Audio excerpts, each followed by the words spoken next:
Okay, so welcome back to part 2 of the Vanlife Essentials series. Now, let me just adjust this and get it right. So, part 2 of Vanlife Essentials. So, in this part, I'm going to discuss or give you some advice or talk about choosing the right... I just keep saying "oh." Why don't you roast me on my own video? Huh? Why don't you show me up in front of my own viewers? Anyway, listen, ignore 7-year-old because her LOL doll is about to get thrown in the canal.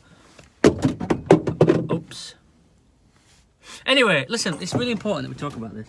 It's really important. Right, so, buying the right van.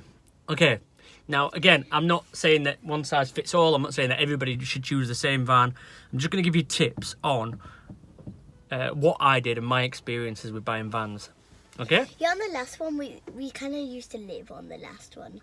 Nearly for like a month or like 4 weeks. I think it was longer than both of those, actually. I think it was about 3 months before we bought the boat. Anyway, listen. Yeah. No, not you. Them. They need to listen. I know they need to listen. Yeah. Oh, dear. I should have just done this on my own, shouldn't I? Right, okay. No, seriously now. We need to make a serious video, okay? Right. So, as Alice just pointed out, we lived in the first one for about 3 months. Now, with the first van, it was a Volkswagen T5. Long wheelbase, but still the low roof version. Now, I loved that van, don't get me wrong. And I think Alice loved that van also, right? Mm-hmm. We did love that van, and it was brilliant, and it was lowered, and it had big wheels on, and it was quite fancy, and it was, you know. Anyway. This one's blue. This one's blue, but then you painted grey. This one's grey, and it's exactly the same grey as the other one. Because I painted them both myself. This one was blue, though. This one was blue, and the old one was silver. If you remember. Can you remember it being silver? No. Anyway. So, the T5 was brilliant for driving around. It was like driving a car. It was just so nice to drive. I can't emphasise that enough. Anyway. However, there was a big issue with the T5. Well, actually, 2 big issues. One big issue was the rock and roll bed. The rock and roll bed was a nightmare when you're putting it up and putting it down every single day. It was no good at all. It was annoying. So, my first tip would be, if you're going to live in your van, get a fixed bed. A fixed bed would work so much better for you. Make sure it's the right length, the right width. Get a double if possible, but get a fixed bed. It's so important because a good night's sleep is the most important thing, okay? But that brings me on to the other important thing, which is ceiling height. Now, in an earlier video, when I talked about whether I prefer living in a boat or in a van, I said that if I had a bigger van, this was before I got this van, if I had a bigger van, I would much prefer to live in a van than a boat. However, if I had to choose between the boat and the T5, I would have chose the boat. But now I'm in a position where I've got a high top van that I can stand up in. The ceiling height is over 6 foot. And it makes a hell of a lot of difference. I can't tell you. I can't tell you how much difference being able to stand up in your van makes. It makes everything so much easier. If you can't stand up on the bed over there. But I don't need to stand up on the bed. Yeah, I couldn't even kneel on The bed's for laying down. You don't lay down like anywhere else in the van. You don't lay down upright, do you? You lay down on the bed. The rest of the van's for standing up. I'm going to sneeze.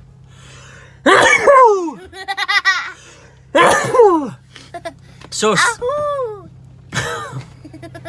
ceiling height is really important. So, if you're going to live in your van full time, you need to make sure that that van is something you can stand up in, and it's got a decent sized bed. Okay, those are the 2 most important things. What would you say anything's more important? If you're going to live in a van full time, what's the most important thing to have in the van? Pringles. Not Pringles or pot noodles. Okay. No, I'm talking about like having a kitchen area, a proper kitchen area. Having a toilet roll. Having a toilet, that's another good one. So, well done, Alice. Well done on that one. So, the other massive important thing is having a toilet, because you cannot always find a toilet. Now, it is different when you're travelling with a child. Now, for me, I would pee and poo in a bush if I needed to. I would pee just out the door. I would poo in a bush. I'd poo in a bag. I'd poo in a shoebox. I'll poo anywhere. I'm not bothered. But when I've got Alice, Alice is precious and she's girly and lovely and everything, and she needs a toilet. So the next best what's the word? Investment that I made was a toilet. You didn't make it. You didn't make the toilet. I made the investment. And also I made the surround around. I made the surround around the toilet. So I've got a fixed toilet which is there all the time, and now it's surrounded by wood and it's got a seat on top of it that usually has a cushion on it, but I don't know where that cushion's gone. But it has a cushion on top of it, so that's now a seating area also. When you take that off, there's a toilet there. Now, again, if you're parked on a toilet when you don't even pee in. That's true. Yeah. So if, for example, I was parked up in a city somewhere, if I was parked up in a city and I couldn't just wang it out and wee out of the door, I'll just use the toilet. If I desperately need a number 2, then I can do the number 2 in the toilet. So 3 things there. 3. That was 4, but I meant 3. 3 things there. Ceiling height. Massive difference. Massive difference. I have had both. I've had a small van and I've had a tall van. Tall van every day of the week. Length of the van is something that, again, would vary. Mine's a medium wheelbase. It's fine. It's all right. The bigger the better. The longer the better. You can fit much more in it. I've got a kitchen area. I've got a seating area. I've got a table that folds down to another bed.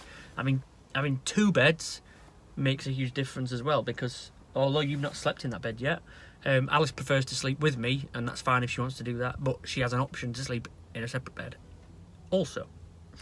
Again, that's different if you're travelling with a child and if you're travelling on your own or as a couple. If I was travelling as a couple, a double bed would be fine.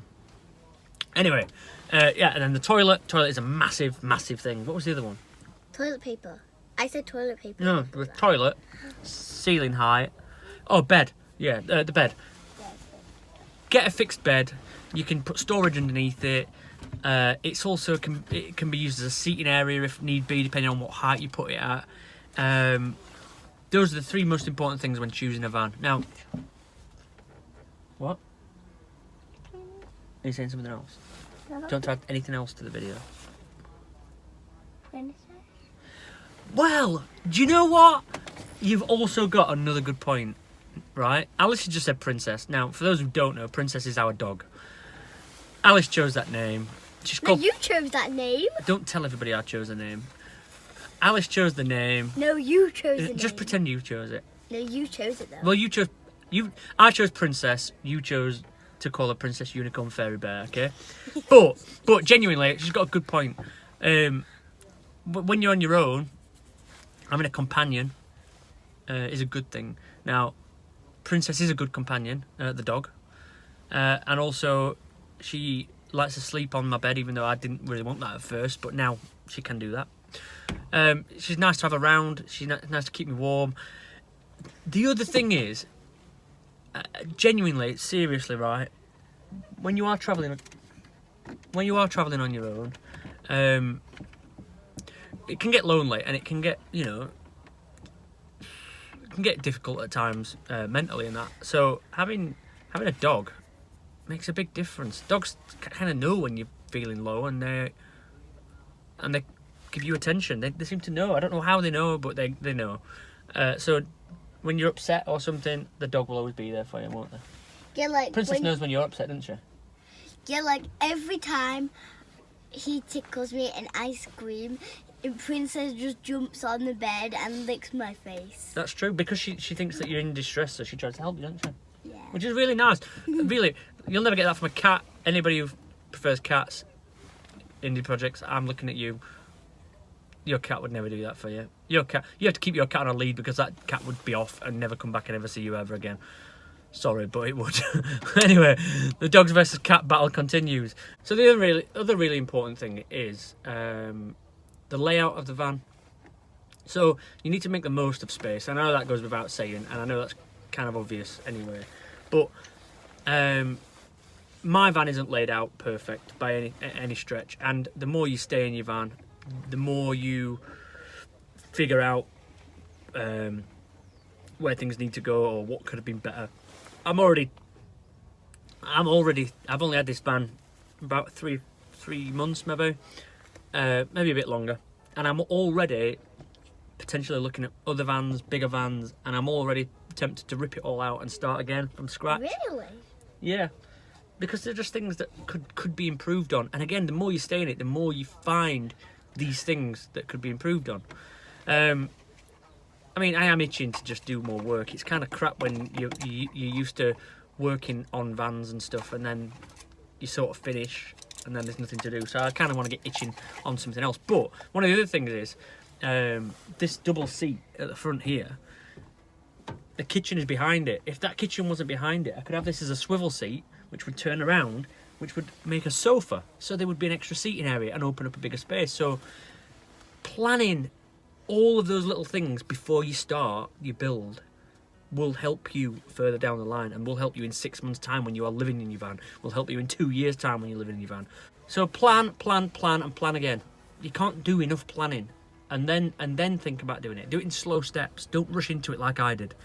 I rushed to get a van ready to go, and rushed and cut corners and didn't think about things, and now I'm seeing things differently. I want to change it, but that's fine. I mean, I'm able to do it myself, so it's not a problem. But if you are looking to move out into a van, it would help to plan it for a longer period of time. Anyway, listen. What if they're already living in a van? If they're already living in a van, then I don't think they'd really be interested in this video. This video is about people who are tempted to live in a van, thinking about living in a van. Right, we're going to say bye then. Right, listen, thank you for watching. Thank you for getting involved. Thank you for the continued support. And part 3 of this will be out shortly. See you soon. When Bye-bye. we get back in the van? I mean the boat, when we get back in the... Who knows when we'll record it? Can we do it still today? I don't think we can do it today, no. Might do it when you're not here. Anyway, bye-bye.